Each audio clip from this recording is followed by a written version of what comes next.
மங்கம்மாவின் தேர்தல். அபர்ணா ஐஏஎஸ் என்றால் அந்த பகுதியில் தெரியாதவர்களே இருக்க முடியாது. ஏனெனில் மற்ற ஐஏஎஸ் அதிகாரிகளைப் போல் இல்லை அபர்ணா.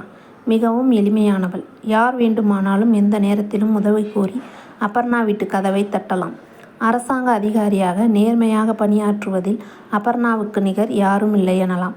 இவள் தேர்தல் அலுவலராக நியமிக்கப்பட்டதால் நகரம் முழுவதும் சுற்றி பணப்பட்டுவாடா, பணப்பறிமுதல் போன்றவற்றை நேர காலமின்றி கண்காணித்தாள். சொந்தக்காரரே என்றாலும் பிடிபட்டு விட்டால் அபர்ணாவிடம் தயவு தாட்சண்யே இருக்காது. அவ்வளவு ஏன், அவள் கணவராக இருந்தாலுமே இதே நிலைதான். எத்தனை அனுபவங்கள்! ஏன்தான் இந்த மக்கள் ஆட்டு மந்தை போல் பணம் இருக்கும் அரசியல்வாதிகளிடம் சரணடைகிறார்களோ என்று எண்ணி மனம் பொறுமும். மதிய உணவுக்காக வீட்டுக்குள் நுழைந்த அபர்ணா உஸ் என்று அமர்ந்தாள். வெயில் என்னமா கொளுத்துகிறது! அப்போது வீட்டு பணிப்பெண் மங்கம்மா பரபரவென்று உள்ளே நுழைந்தாள். அம்மா மன்னிச்சுக்கோங்கம்மா, இன்னைக்கு கொஞ்சம் லேட் ஆயிடுச்சு என்றாள். அது சரி, உங்களுக்கும் ஏதாவது அவசர வேலை இருக்கும் இல்லையா?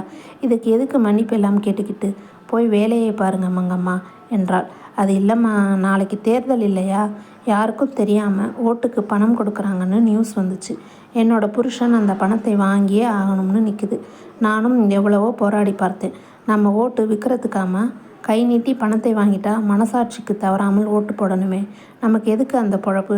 நீங்கள் சொல்லுங்கம்மா, நான் சொல்கிறது சரிதானே என்றாள். ஆமாம், ரொம்ப சரிதான் மங்கம்மா என்றாள் அபர்ணா.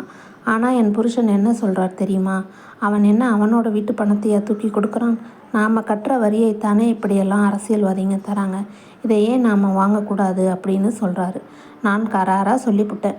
காசை வாங்கிக்கிட்டு நம்ம உரிமையை விட்டு தரது கேவலம்னு. கரெக்டு தானேம்மா? அபர்ணாவினால் இதற்கு பதில் சொல்ல முடியவில்லை. மங்கம்மாவின் நிலை அவளுக்கு தெரியும். 100 ரூபாய் என்றாலும் அது மங்கம்மாவை பொறுத்தவரை பெரிய தொகைதான். அவளின் நேர்மை அபர்ணாவை அதிசயப்பட வைத்தது. இன்னும் இந்த நாடு ஜனநாயகத்தோடு இருப்பதற்கு மங்கம்மா போன்றவர்களே காரணம் என்பதை கலெக்டர் அபர்ணா உணர்ந்தாள். நன்றி.